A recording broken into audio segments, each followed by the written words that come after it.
CIA Director William Burns issued a stark warning to lawmakers. Without immediate aid to Ukraine, Kyiv could face defeat by this year's end, a dire prospect that could reshape the geopolitical landscape. As the specter of a looming Russian offensive hangs heavy, Burns implored Congress to act swiftly, highlighting the strategic importance of supporting Ukraine in the face of Russian aggression. But the urgency doesn't stop there. President Joe Biden has been pushing for swift approval of Speaker Mike Johnson's multi-part plan to provide aid to Israel, Ukraine, and the Indo-Pacific region.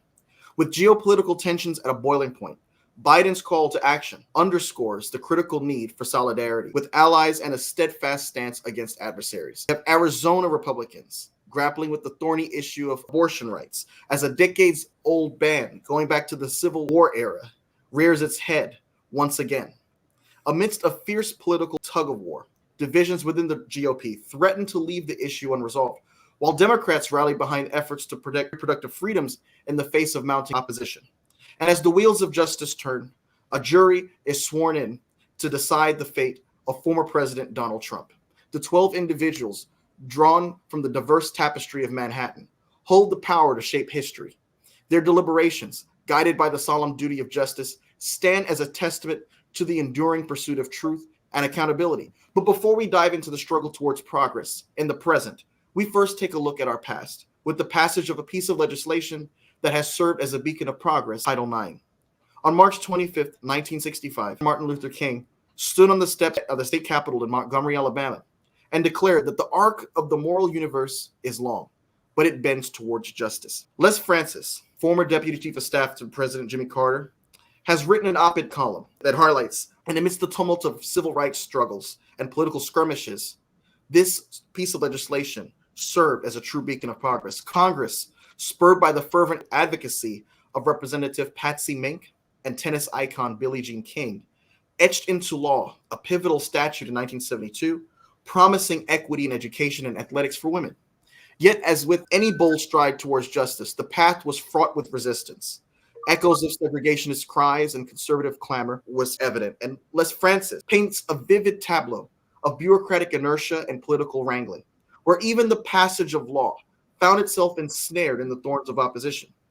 But amidst the tempest, heroes emerged, figures like Jody Bernstein, the relentless point guard of legal prowess who championed enforceable regulations to give Title IX its teeth.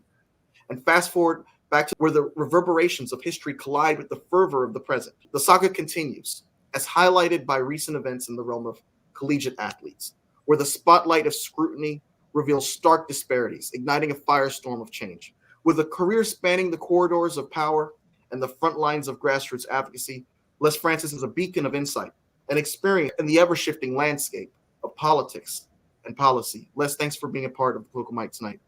Well, Mike, it's always good to be with you. You're a good friend. So tell me, Les, what inspired you to write this op-ed on Title IX? Well, Mike, first of all,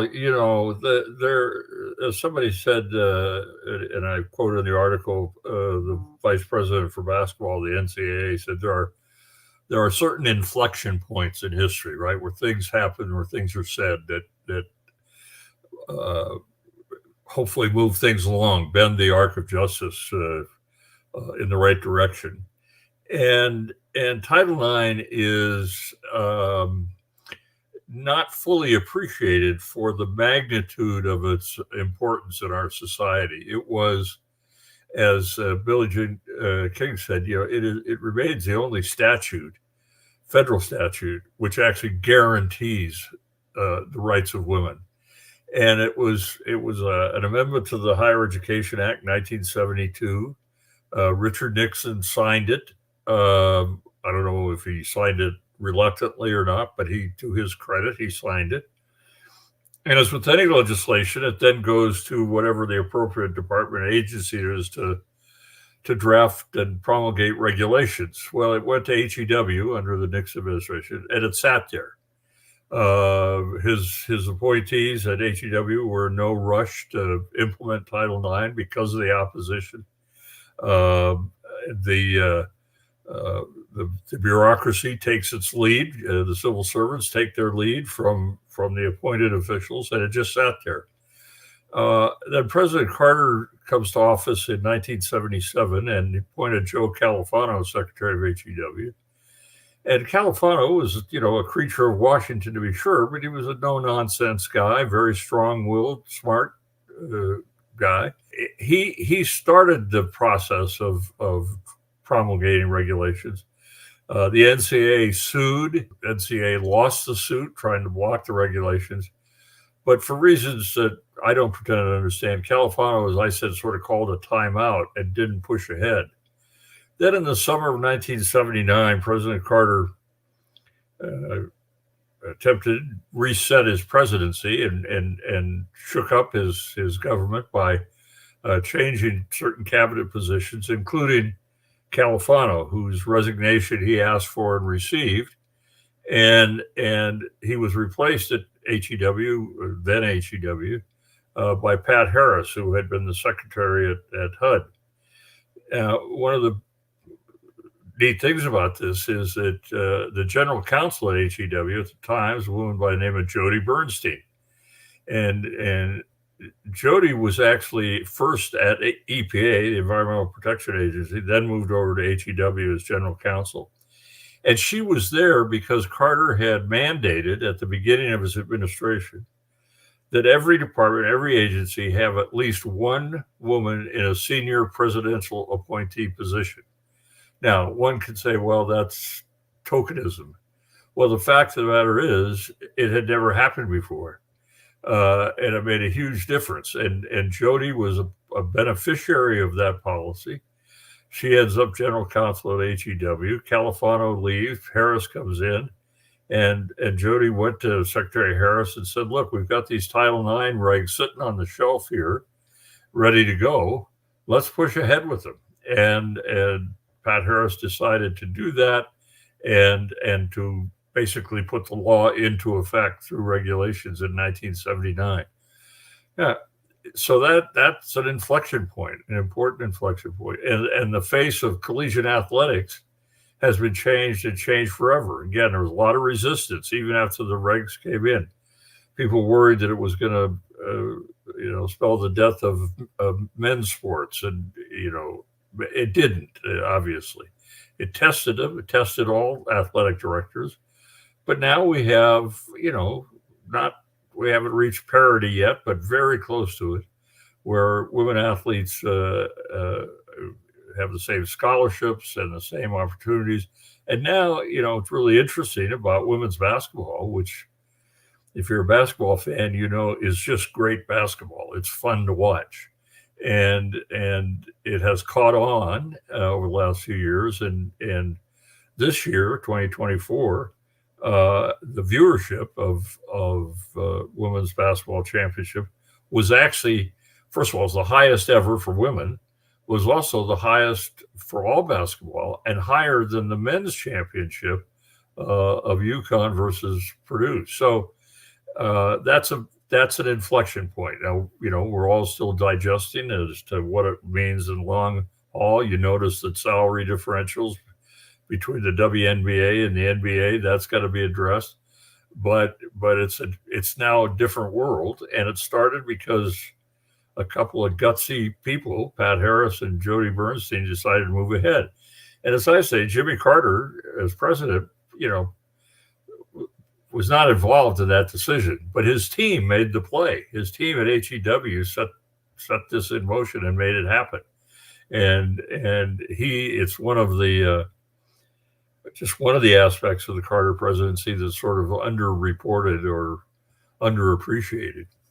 So that's why I wrote it. I thought the experience of the women's Final Four was a good hook for a story, and so at least the local newspaper here is going to run it. So that's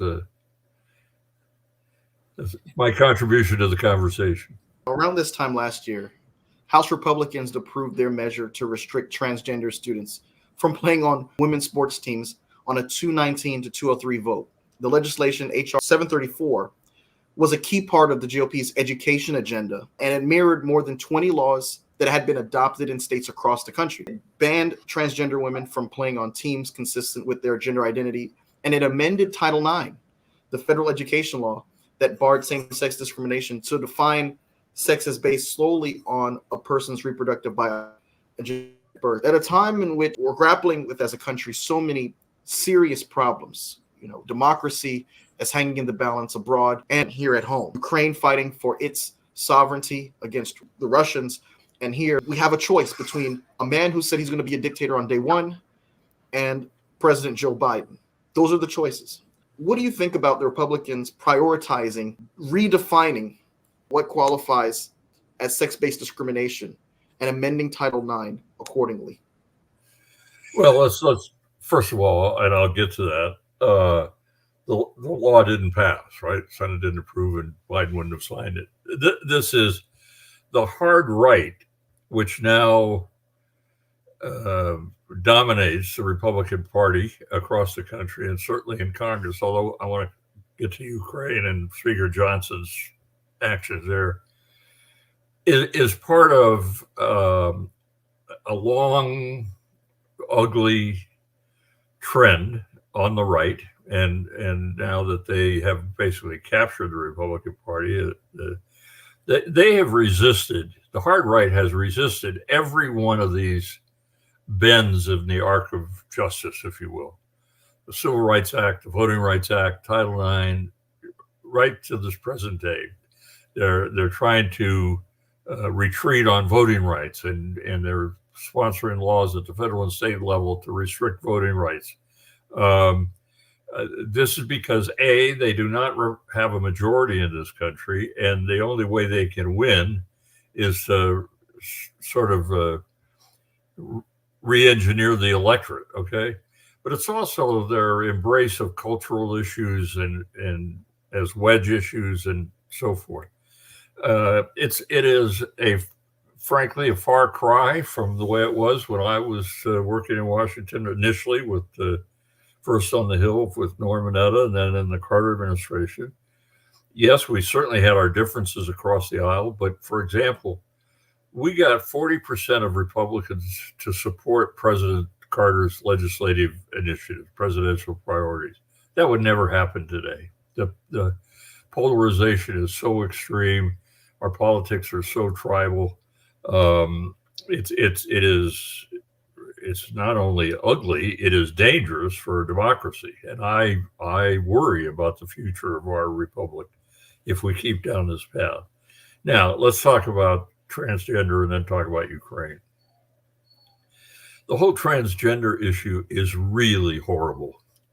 It is really ugly, and it's playing out, and not just as you suggest in the efforts to amend Title IX, but it's playing out at local school district levels across the country. The number of people affected, that is, those who are declared transgender, it's about 1% of the population, and yet the Republican right has decided to try to make them a public enemy, to shame them and to exploit them and whatnot. It's one of the uglier episodes that I can recall in American politics. It's not right. It's morally wrong to do it.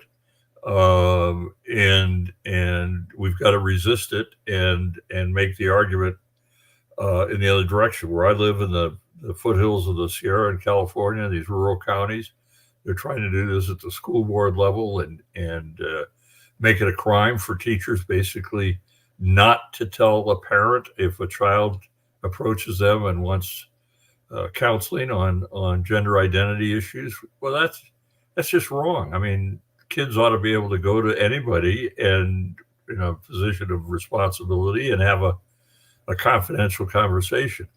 So, we've got to take it on at the local, state, and federal level. Now, Ukraine. This is a very interesting one because the mainstream Republicans, and I would guess right now that includes a majority of the House Republican Conference, support aid to Ukraine, support further military, because they, like you and me and others, understand that this is the battle of our generation in terms of the security and freedom of Europe, the future of democracy globally. uh, what it means symbolically, or could be seen as symbolically, to people in Iran, to leaders of Iran and China and North Korea and so forth. We cannot allow Ukraine to be uh, murdered as a nation by the Russians, by Putin. That's what Putin wants to do. He's been clear about it. There is in the Republican conference in the House what even Republicans have called the Putin caucus. These are people who are sympathetic to Putin's aims, which I don't understand at all how that could happen. It just boggles my mind. But Speaker Johnson, who certainly wouldn't have been my choice for Speaker, appears to have decided to step up and take this issue on and push a Ukraine aid bill, even at the risk of his own speakership. At least that was the news reports I heard before we started our conversation, Mike. That's to his credit. That's a gutsy thing for him to do. Now, he's going to need Democratic votes, and he'll have no trouble getting Democratic votes to pass a Ukraine aid bill. He may need Democratic votes to save his speakership, and I think he'll get those too. But the dispute over aid to Ukraine shows a terrible schism within the Republican Party, which is dangerous to the party, for them. It's dangerous to our country, and it's dangerous to the cause of democracy around the world. And I'm frankly, I'm at a total loss to explain how it's happened. I mean, those of us who were products of World War II, that is, I was born during World War II, grew up during the Cold War. Republicans who of my generation, we share the same views. We share the same commitment to national security and to the defense of democracy. And I think they're as baffled as I am as to how this could have taken such a wrong turn within the ranks of congressional Republicans. But, as they say, it is what it is. As a seasoned political strategist and communication specialist, how do you assess the significance of CIA Director William Burns' warning regarding the urgent need for aid to Ukraine? He said that if we don't get this bill passed, you're looking at a very dire situation by the end of 2024. In what ways do you believe this messaging resonates with both domestic and international political spheres? Well, one of the general, I think, in overall command in the region, our general, I don't have the quote in front of me, but basically said, the side that has the guns and can shoot back wins, and the side that doesn't have the guns and can't shoot back loses. It's pretty simple arithmetic. And Burns is a experienced and credible diplomat, a perfect choice to be director of the CIA. I know people who have worked with him, and they have the highest regard for him. So for him to speak out, it's sort of not unusual. I mean, but he's saying what the rest of the administration is saying, and he's saying what people like Mike Rogers and the guy who's the Texas guy who's chair of foreign relations, reasonable guy. I'm trying to think of his name now.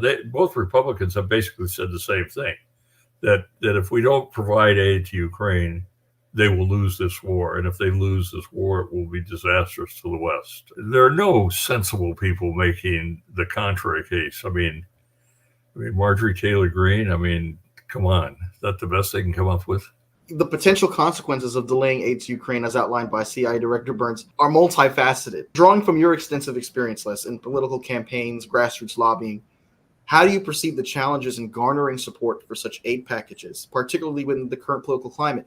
There's a saying out there: when your opponent in politics is drowning, you don't give him a life preserver, you give him a water hose. Right. Do you suggest the Democrats throw a life preserver in light of the fact that Speaker Mike Johnson is someone who, let's face it, if he had his way, if he was Speaker on January 6th of 2021, we would have had the 2020 election results thrown into chaos because he was on board with what Trump was doing and trying to overturn the election.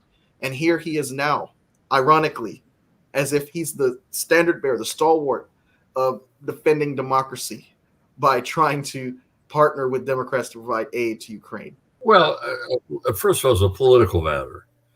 The majority of Americans, every poll indicates a strong majority of Americans support aid to Ukraine and oppose Putin's desires there. So, as a political issue, if you're looking at it just as a sure political matter, the House, those House Republicans who are trying to block this, are not only on the wrong side of history, they're on the wrong side of politics. Uh, uh, I think that can be used and should be used against them at election time.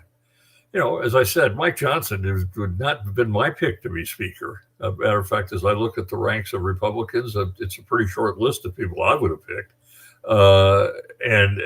As you say, had he been Speaker on January 6th of 2021, it's very likely the election would have been overturned because he was, as Liz Cheney has written so strongly and eloquently in her book, Johnson was actively trying to recruit people.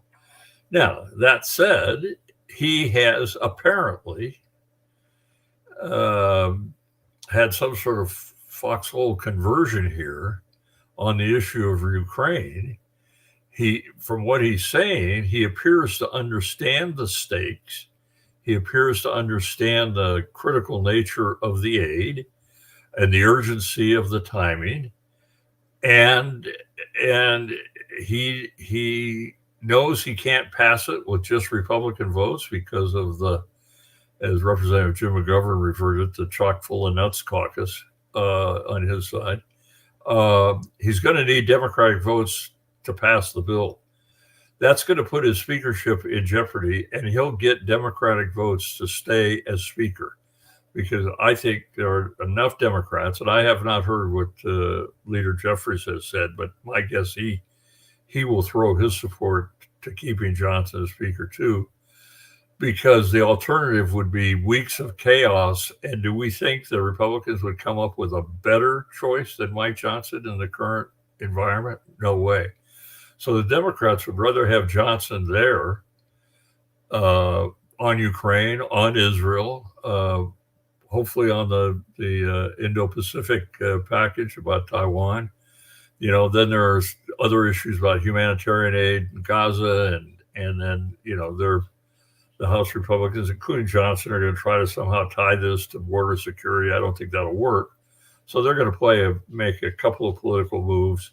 But bottom line is Johnson has lined up on the right side of the issue, and perhaps provide a little insulation to Republicans against the negative political fallout for, this is, if you studied, you've studied, I've studied the lead up to World War II and the decisions made that allowed that to get out of control, and the reticence in France and Great Britain and even in the US to confront Hitler. We don't want to go down that road again. And so we've got to stop him now, and a majority of the country agrees with that, and clearly Speaker Johnson has at least temporarily said he agrees with it. So we'll see.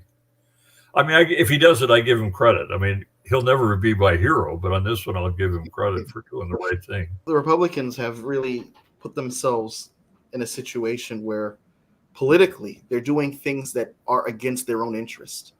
I remember the State of the Union that seemed to change the tide so far as it pertains to polling in the general election. Right.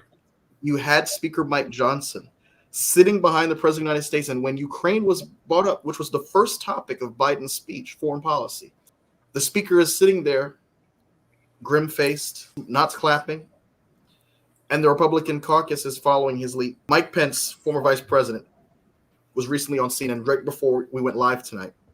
Right. And he was asked about his support for Ukraine. And he emphasized the need for the United States to get off the sidelines, stop playing petty politics, and to pass an aid package now. And he hearkened back to history like you did. He talked about World War II. But then he also went to the Trump administration. And he said, during our administration, we took out Soleimani. During our administration, we had airstrikes in Syria, and we stood for freedom. And with the same breath, he's saying he cannot bring himself to vote for Joe Biden. And let's face it, in a binary system, we have two choices, Robert Kennedy or any other third party candidate. They're not going to be president. It's going to be Donald Trump or Joe Biden. And so if he is standing up for democracy so much, the next logical step would be to articulate that you cannot support my former boss. He already came out and said, I can't support Donald Trump this year. He put it that way. I can't support him this year. Why can't he make that next step to say, vote for Joe Biden? That's the only way to prevent Donald Trump from getting a second term. And he cannot say it. He cannot. And do you think the Democrats are putting enough pressure on Republicans? I don't think Democratic pressure is going to move Mike Pence or a Mike Pence. Okay, that's got to come from within Mike Pence. And again, I hate to praise or say anything nice about two Republicans in a row here, but I have some sympathy for Pence in this sense. He has said he will not cannot vote for Donald Trump. Okay, so that's half as good as an embrace of not voting at all is better than voting for Trump. As the vice president under Trump, a Republican vice president, it would be very difficult, I think, not impossible, but difficult for a political person to flip that much in one cycle from being somebody's vice president to endorsing his Democratic opposition. I mean, I wish he would, but you look at people like Liz Cheney, who supported Trump and has been as strong as anybody out there campaigning against him. And she hasn't said whether she's going to vote for Biden either, but she's certainly taken the fight to Trump, and Adam Kinzinger and others. So if they, and Pence, I put him in this camp too, if they'll make the case against Trump, even if they don't embrace Biden, if they'll make the case against Trump, that adds a whole lot to our side's case and political position. So we still have a long ways to go. I'm not sure what'll happen, but I am looking forward to a number of Republicans at least campaigning against Trump, make the case that Republicans should not vote for him. We don't need to peel off many Republicans, right? We just need to peel off a few. Your point about a third party, you're absolutely right. RFK Jr., Cornel West, Jill Stein, all present more of a threat to Biden than they do to Trump. No question about that. I was involved and remain involved with a group that helped make the case against the No Labels third-party effort, and we'll now turn our attention certainly to RFK Jr. And by the way, on that one, that in a way is sort of personal for me, because Robert Kennedy Sr., the senator from New York, former Attorney General, brother of the President Kennedy, Bobby Kennedy was my political hero. He probably even more than John F. Kennedy. Robert Kennedy inspired me to get involved in politics and to see public service in politics as a noble and necessary endeavor. And for his son to be walking away and embarrassing his family and that legacy and those of us who supported his father is really offensive, frankly. He's writing on his name. People don't know that RFK Jr. is, at a minimum, a flawed individual and worse. I mean, he's embraced conspiracy theories. He's anti-vax. He's basically sort of a nutcase and has no business either running for president, let alone being president. As that information gets out there, I think you'll see his support drop. He ought to get out of the race if he really cared about the country, but whatever's going on in his head does not seem to be all that rational. The White House's backing of Speaker Johnson's plan represents a departure from their previous stance, highlighting a shift in strategy driven by the evolving geopolitical situation. Drawing from your experience, Les, in political communications and strategy, how do you interpret this shift and its potential implications for U.S. foreign policy in the region? First of all, we have to see what happens within the Republican Party? Does the party come to its senses? Which which side will prevail as it relates to foreign policy? The traditional Republicans who support uh, strong national security, who believe in international engagement, who believe in alliances and the protection of democracies and protecting our friends and keeping our commitments in NATO and whatnot. I mean, that's been at the guts of the Republican Party for decades. Uh, Now, will that side prevail, or will the chock full of nuts caucus prevail? And the Republicans have to make that decision. I know I'm not going to have any influence with them, and you probably won't either. So they've got to decide that. I think what's again the Republicans have got themselves in a position. Not only are they on the wrong side of history and the wrong side politically on Ukraine, they're on the wrong side of history and on the politics on choice. Overwhelming majority of Americans oppose the Republican position on abortion. Uh, where they seem to have majority support is on immigration, and that is a problem for Democrats. I mean, let's face it, we've got to do something about do more about border security and have a. But we tried, right? We had legislation; it was all ready to go, and the Trump weighed in with the congressional leadership, and they deep sixed it, which shows a cynical side of them. It's not very attractive either, and maybe we can make that as a political case.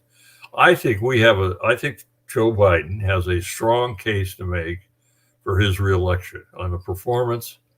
Uh, had everything done for things that I would agree with? No, no president does. But he has been a good president. He has been steady, and as a friend and former colleague of mine, White House colleague of mine, we were talking over the weekend when the missiles were fired from Iran. Thank goodness Joe Biden is sitting in the Oval Office and in the Situation Room, and not Donald Trump, because there's absolutely no way of knowing what Trump would do, and what he would do now. What kind of wink and a nod would he give Netanyahu? And we're just damn lucky that Joe Biden is president. He knows what he's doing on this kind of stuff. Never before in American history has the Democratic Party had such an opportunity to present itself as the true party of national security. When you look at what Donald Trump did to jeopardize and ultimately prevent from even passing the border bill that was written by Senator James Lankford of Oklahoma. Right. You look at the fact that they're dragging their feet on aid to Ukraine as Putin is making inroads and looking to go into possibly a NATO country after Ukraine if he gets his way. Right. When you look at the fact that the nominee is a man who met with the Hungarian president on the cusp of getting the nomination and then said that he would be a dictator on day one. The Democratic Party has never had such an opportunity in the history of the Republic to present itself as the true party of national security. Yet, Politico reported today that Donald Trump is cutting deeper into President Joe Biden's lead among young voters. And this poll showed that Trump is at 45% to Biden's 37% among people ages 18 to 29. That's a Harvard Youth poll that was released today, with 16% undecided. And that 8 percentage point advantage is much smaller than this point in the 2020 election. At that time, Biden was leading Trump by 23 percentage points among young people. You look at The Hill, they also reported that Trump is leading in the latest national poll, with Trump at 45.8% and Biden at 42% nationally. What's going on? Is the Democratic Party sleeping at the wheel? Are they not presenting the case like they should? And if so, what do they need to do? You're a political campaign consultant for Jimmy Carter. What would you do right now if you were in the Biden campaign? Well, I would take a deep breath. We're 10 months out, or now 8 months, whatever it is, however many months away. No, 6 months out from the election, right? So things are still unsettled. That's the first thing I do. Second thing I do is keep in mind that Donald Trump has a floor and a ceiling that is about the same. It's roughly 45 or 46% nationally. Uh, get to the electoral college, swing states, and the stuff that matters. That's a little different. But he literally, his floor and his ceiling are almost identical. He got 45, 46% in 2016. He got the same thing in 2020. The polls show that that's where he is now. The difference between that and so the 53, 54, 55% who say they will never vote for Trump, that's who Biden's got to go to, right? He's got to win the overwhelming majority of that delta between 45, 46, and was 53, whatnot. And that group is made up of a lot of people, including young voters. Now, you mentioned Biden. I think that poll, maybe I misheard you, but I think that the Harvard Youth poll, at least what I saw, shows Biden ahead by 6 or 7 points in that age cohort. But among registered voters of that age, the difference is actually 16 or 18 points. So that is some cause for encouragement. As you know, Mike, I got my start in national politics 50 some odd years ago, pushing for the 18-year-old vote and getting the 26th Amendment to the Constitution and giving young people a say in our democracy. So I hope like hell that we do a better job among young people than appears to be the case. And we got to go out to them and talk to them. Now, one of the problems is that, look, Joe Biden and I are the same age. He's 2 months older than I am. Young people are not going to flock to an old fart, right? So they're not going to flock to me. They're not going to flock to Joe Biden. They flock to Bernie. Yeah, if they have good feelings about their grandfather, maybe they will come our direction. But I think if the president and the vice president and members of his team get out there and talk about what he's accomplished, but also what his vision for the future is, because it's their future. It's not Joe Biden's future. It's not my future. It's what's the future of the planet. What's the future of democracy here and around the world?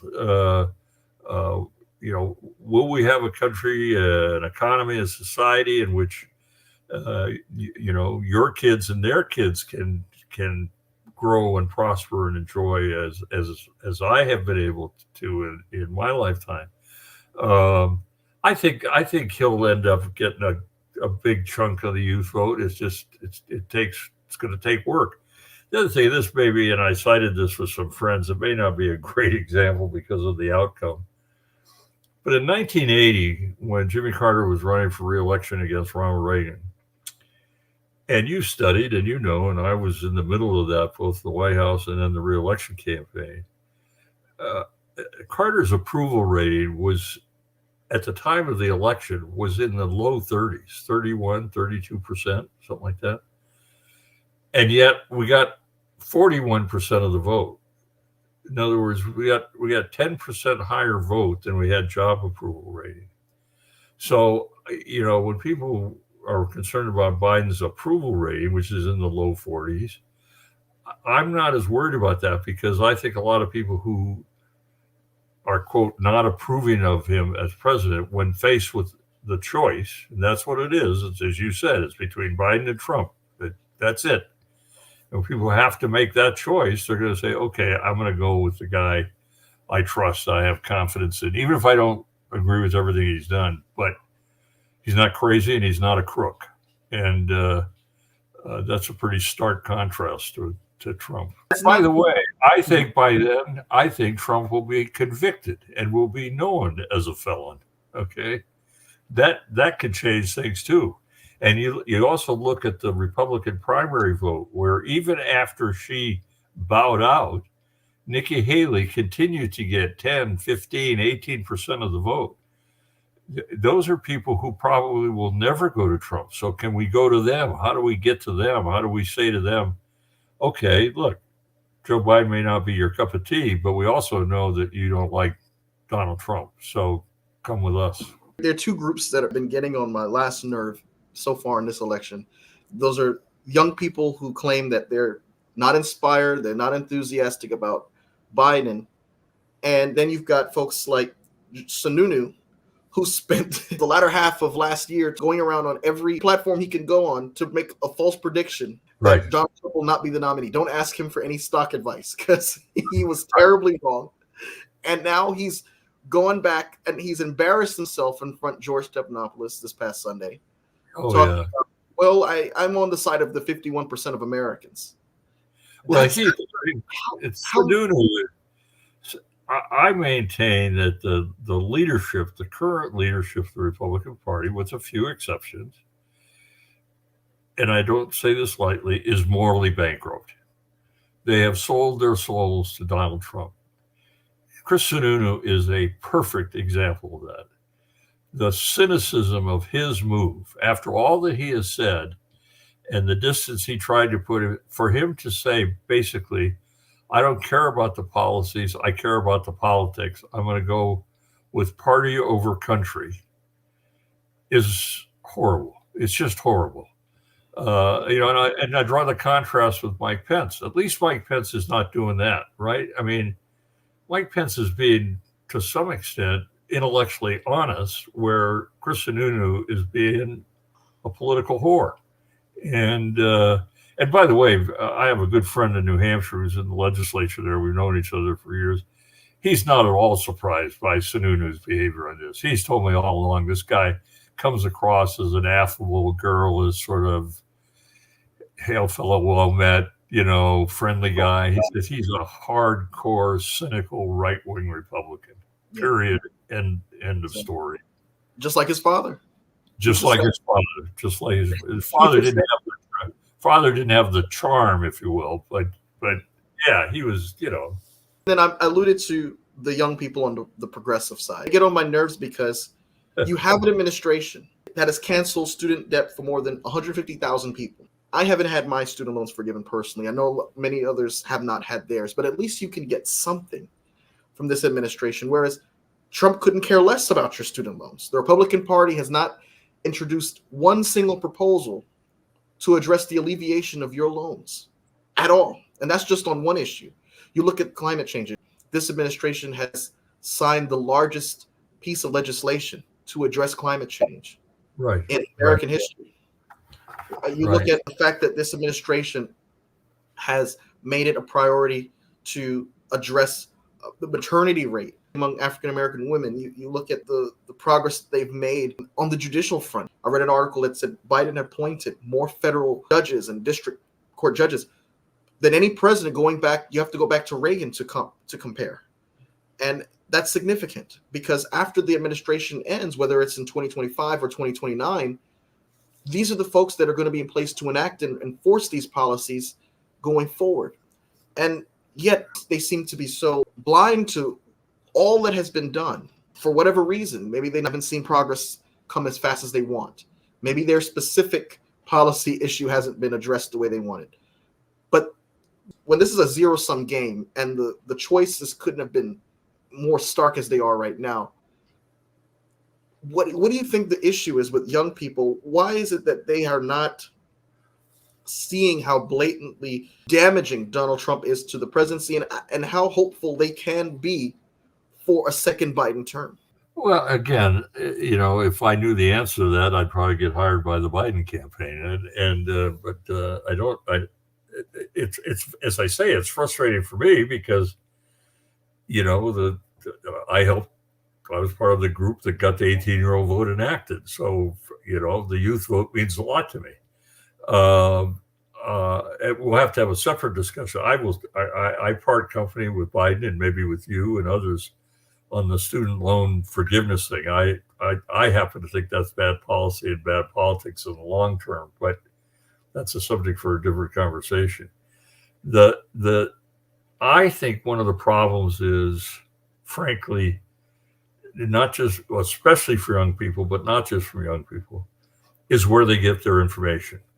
And the fact that they're not getting complete information. They're getting their news online, and it's not the whole story. It doesn't provide the depth and the context. yeah, I look at what's going on in the Middle East, right? And I am not excusing for a second the way Netanyahu has pursued the war in Gaza, right? I'm not. I'm appalled by the tactics that they have used, and I think they've lost the moral high ground that Israel typically has in a conflict. But it's important for people to understand the history, how it was that Israel was created in the first place, and why it was created, what has happened in the Middle East since 1948 and the creation of Israel, and the fact that they they live in a really tough neighborhood, and under I don't know if you've ever visited Israel. I have. You've become very much aware of their existence. Their mere existence is in danger, and I don't think there's a sufficient appreciation among young people about either the history or the geopolitical realities of the region and what Israel's up against. Now, what's interesting there too is in this last weekend's attack and the response to it, Israel was aided by the moderate Arab nations in the region, the Saudis and the Jordanians and the Kuwaitis, all provided intelligence and logistical and perhaps even more direct support in providing air defense to Israel from the missile and drone attacks coming from Iran. So things have changed there, but people need to understand that it's complex, that there's a long history there. There's a reason for this. There's a reason for Israel feeling the desperate need to protect itself. And if more people understood that, I think they'd be more sympathetic. One, to Israel's position, but also Joe Biden is doing his very best at a damn good job of juggling these interests, right? And these various considerations. And you can't let Netanyahu do what he wants or what his instincts would lead him to. He's got to be sensitive to the moderate Arab nations. He cares deeply about what's happening to the people in Gaza, so he's got to weigh that. I mean, Biden is trying to thread a strategic needle here, and so far has done a pretty damn good job, and people should appreciate that. You alluded to it a little bit earlier. Arizona has its own issues going on as it pertains to abortion. Since Roe versus Wade has been overturned in the summer of 2022, this issue has ignited a political storm I don't think the Republicans ever anticipated. You saw it in 2022. They have a majority, but a very, very slim majority in the House of Representatives. The Democrats came out the best I think they did since 1962, Jack Kennedy. The recent decision by Arizona Republicans to block a vote on repealing an 1864 abortion ban has reignited debates surrounding reproductive rights and the influence of anti-abortion advocacy within the GOP. How do you interpret the political implications of this move, particularly in light of former President Trump's involvement and the internal divisions within the Republican Party? And Trump's bragging about he is responsible for the overturning of Roe v. Wade. I mean, all sorts of video clips. He can't deny that he said it because it's out there. First let me confess, I misread or underread, I guess, the immediate impact of the Dobbs decision, because I know from experience that every election cycle, presidential cycle that I've been involved in, we have tried to make choice, to one extent or another, make choice an issue, and it has never really caught on in the way, whether it was court appointees, it was even as recently as 2018 out here, we did some polling in a congressional race, and we found when we listed the top issues that abortion and choice came in sixth among 6 issues, even among women. Okay. It was not a voting issue. It just wasn't. And that's only 6 years ago. But the Dobbs decision, because it upset existing law, I think people, women especially, but all people, thought that Roe v. Wade was sort of settled law. The choice was enshrined by a Supreme Court decision, and I think there was a comfort, if you will, with that Dobbs completely upended, and it has really inflamed sentiment on the pro-choice side. It has really galvanized people, not just women, but men too, because of the intrusion of government into such a private, personal decision, and upending settled law. And so we've seen it play out in referenda in places as diverse as Ohio and Montana and Kentucky, and where the pro-choice side has prevailed. Uh, I think it's going to be a big issue. Whether it's enough to trump, no pun intended, things like immigration, we'll see. I think it will, but we have to see. Let me also say, just make a point here. We've had now, I forget how many quarters of since Biden was became president, of unemployment. Once we got through the recession caused by COVID, we've had month after month, I forget what it is, 20 some odd months of unemployment under 4%, right? We have inflation at 3 point something percent. When I was working in the White House, there was a bill called the Humphrey-Hawkins bill, sponsored by Gus Hawkins of Los Angeles and Hubert Humphrey, which set the goal for unemployment in this country at 4%. And at the time, people thought that was impossible, that we would never be able to get to that kind of unemployment level on a sustained basis. And it was very controversial whether we ought to enshrine it in law or whatnot. Well, here we are, 20 some odd months, whatever it is, 30 months, 4%, under 4% unemployment, inflation under 4%. I mean, that is very significant, and for a long time thought impossible. Democratic Governor Katie Hobbs' indication that she would sign legislation repealing the 1864 abortion ban underscores the significance of gubernatorial support in shaping state policy. As a communication specialist and political strategist, how do you believe Governor Hobbs' stance will influence the ongoing debate over abortion rights in Arizona and beyond? Well, I think one of the things that's going to happen because of what's happened in Arizona is that what's her name, the woman who's running for the Senate, the Republican, Kari Lake. Yeah, Kari Lake. I mean, she probably could kiss off her chances of being elected to the Senate because of this decision. I think Arizona now is going to be much more hospitable to the Democratic ticket than it might have been before because of this decision. I think the governor, if she follows through on this, it will strengthen her position. It's hard to think of any place in the country where lining up in favor of a strict ban on abortion is going to help any candidate. Even in Florida, it seems to be changing things in Florida. Florida could be in play because of the position that DeSantis took on this issue. So, again, it's 6 months out, and who knows what's going to happen in 6 months on this or any other issue.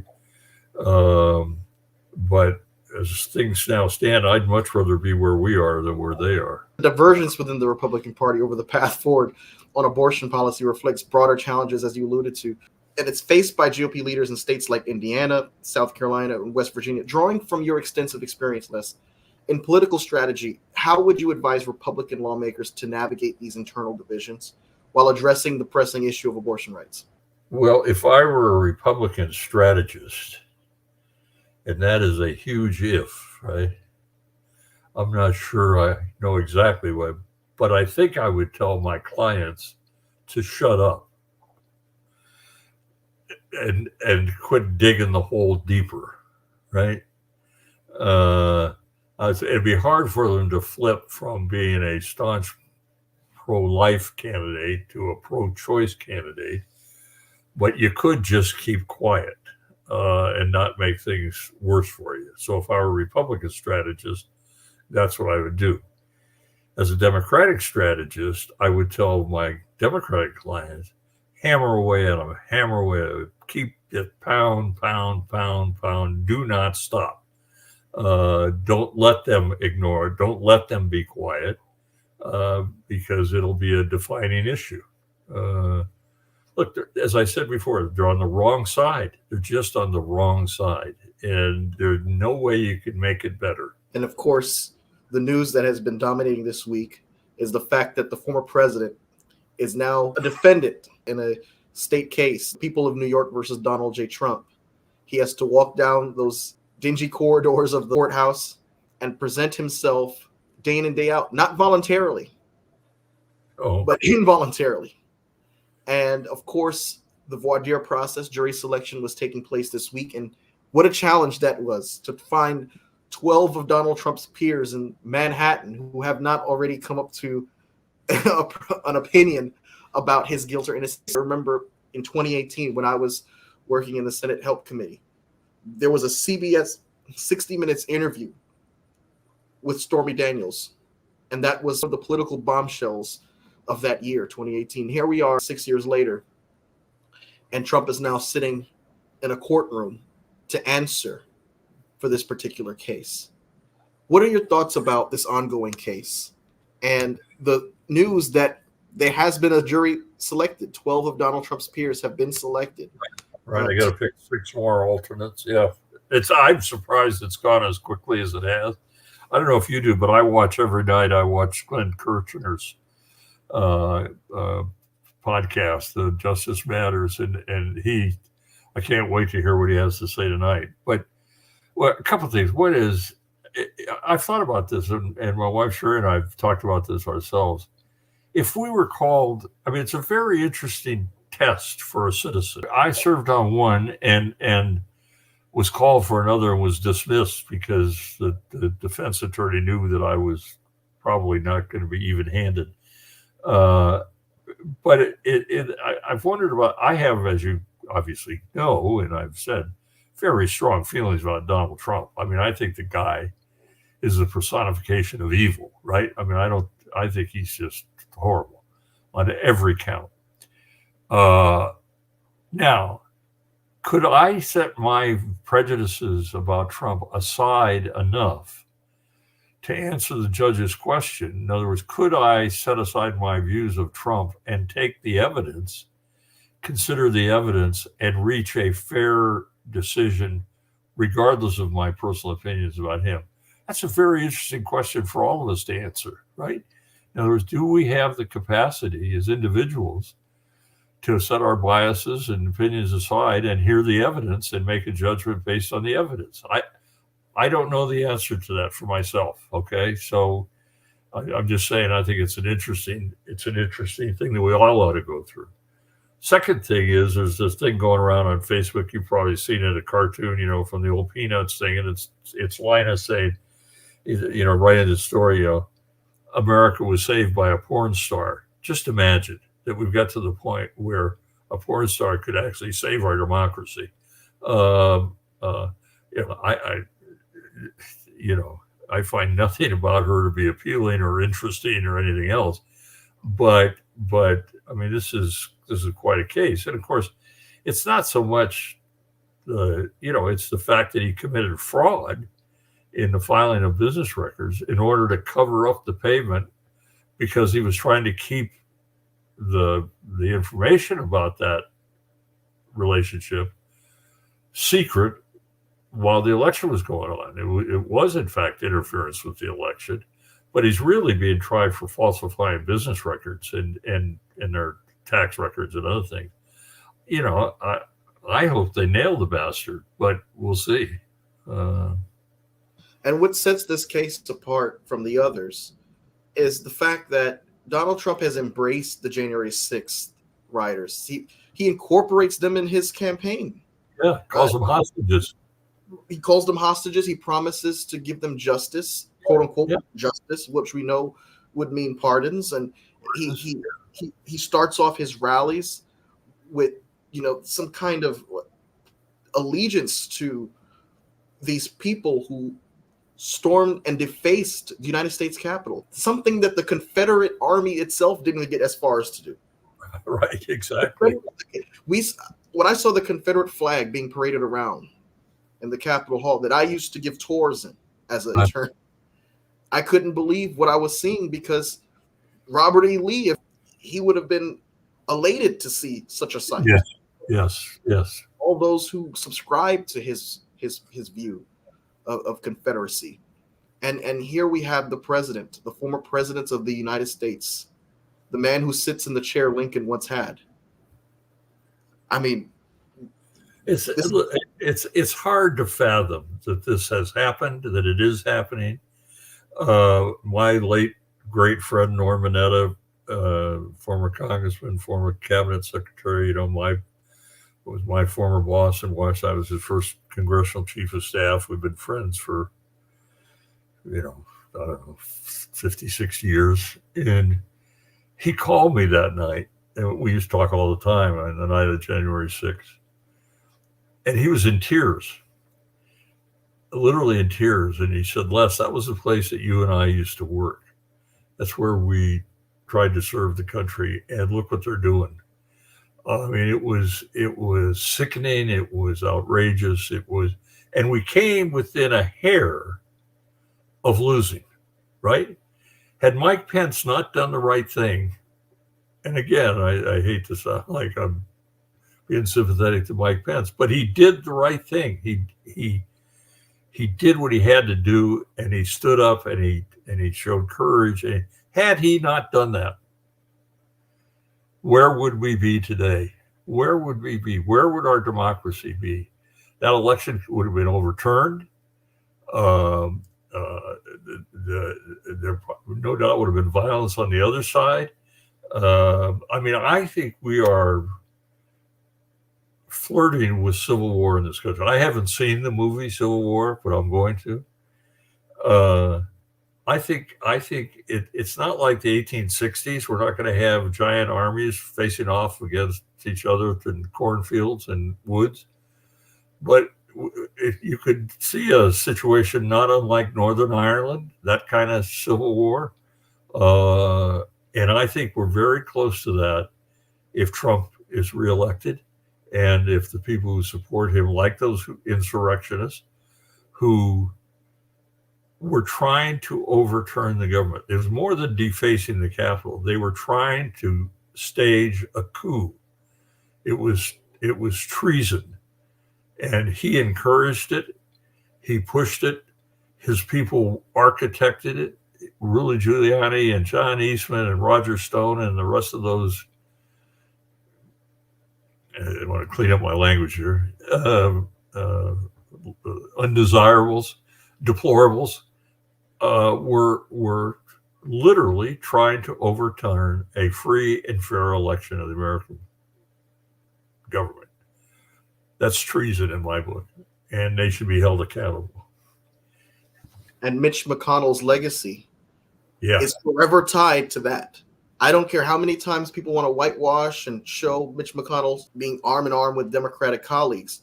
Mitch McConnell took to the Senate floor and said that the blame falls squarely at the foot of one man, and that's Donald Trump. Turned around and then said he's not going to vote to convict him. To convict. And because of that, Donald Trump is able to get a second term today. One man stands in the way of Donald Trump in the presidency, and that's Joe Biden, because of Mitch McConnell and the rest of the sheep that are the Republican caucus following in his lead. Well, and Mitch McConnell has turned around and has now endorsed Trump for re-election. I mean, he's no better than Chris Sununu. He's a political prostitute too. Always has been, by the way. I think Mitch McConnell is one of the smallest-minded people to ever serve as the majority leader of the Senate. He's a political hack, and nothing more. Never has been. Well, this has been a fantastic discussion. And recently, our old boss, Norm Mineta, had an airport, I believe, named after him. And you were at the ceremony. Could you shed some light about that? And President Biden also gave a shout-out to Norm Mineta recently in a speech as he's been going around the country campaigning and also shedding light on the projects that his infrastructure bill that he signed into law is doing. Of course, Norm Mineta, former Secretary of Transportation under George W. Bush, probably would have been so proud to see this piece of legislation being enacted. Well, it's interesting. What the airport was named after Norm in 2006 or something like that, while Norm was still very much alive, and we had a nice ceremony, and Norm was there, and as he said, just imagine his parents having the foresight to name him after an airport. But what we had a couple months ago was the unveiling of a lovely bronze statue of Norm at the airport, at the Mineta San Jose International Airport. And a lot of former staff and friends of the community. We had several hundred people there. It was great. It was just a great way to pay tribute to Norm. We're fast approaching the second anniversary of his passing. He died on May 3rd, 2022. There's not a day goes by that I don't miss him, because we used to talk constantly. He'd call just to check in, or I'd call and check in with him, and he'd be sick at his stomach about Trump and whatnot was when Trump was elected. Norm is a giant in American history for the things he accomplished, but also for what he represented. Here's a guy that when he was 10 years old, he and his family were hauled away and put in an American prison camp. Basically, they called them internment centers, Hart Mountain, Wyoming. And all of my years ago, we visited Norm and his family, and me and my family visited Hart Mountain when our kids were very young, 2, 3, 4. We went on a family vacation into the Grand Tetons and Yellowstone and whatnot. We went to Hart Mountain.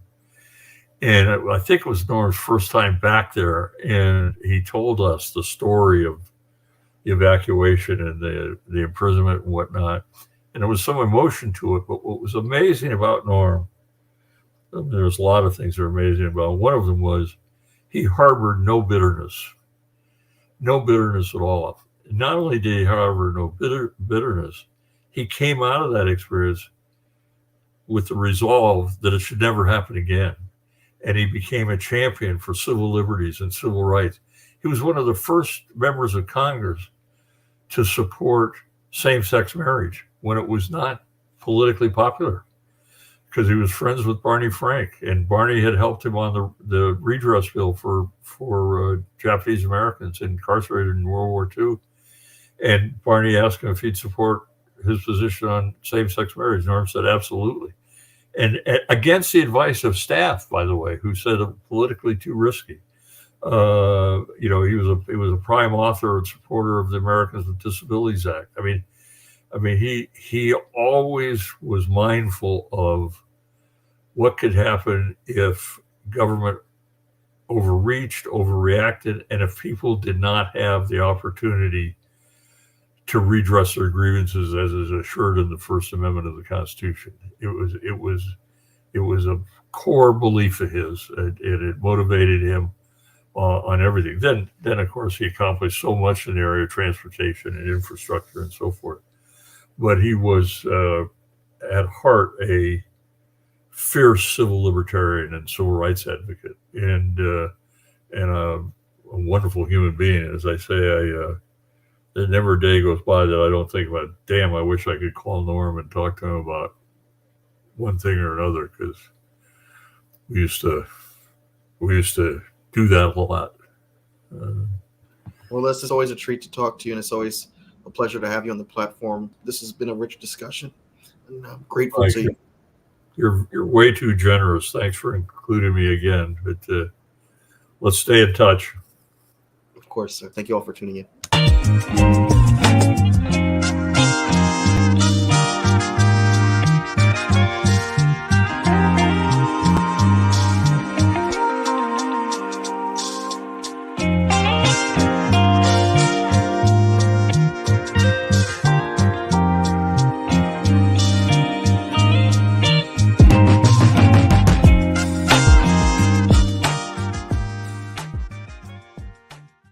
Hi, it's Mike Taylor, the host of the Political Mike podcast. If you like what you heard tonight, I want to invite you to subscribe to our YouTube channel. I also want to ask you to please follow along on Spotify, Apple Podcasts, Google Podcasts, iHeartRadio, TuneIn, and Amazon Music.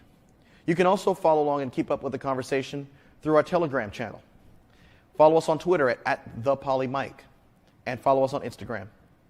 Thank you so much, and no matter what part of the political spectrum that you fall on, I want to encourage you to stay engaged, stay a part of the conversation, and stay informed. Thank you.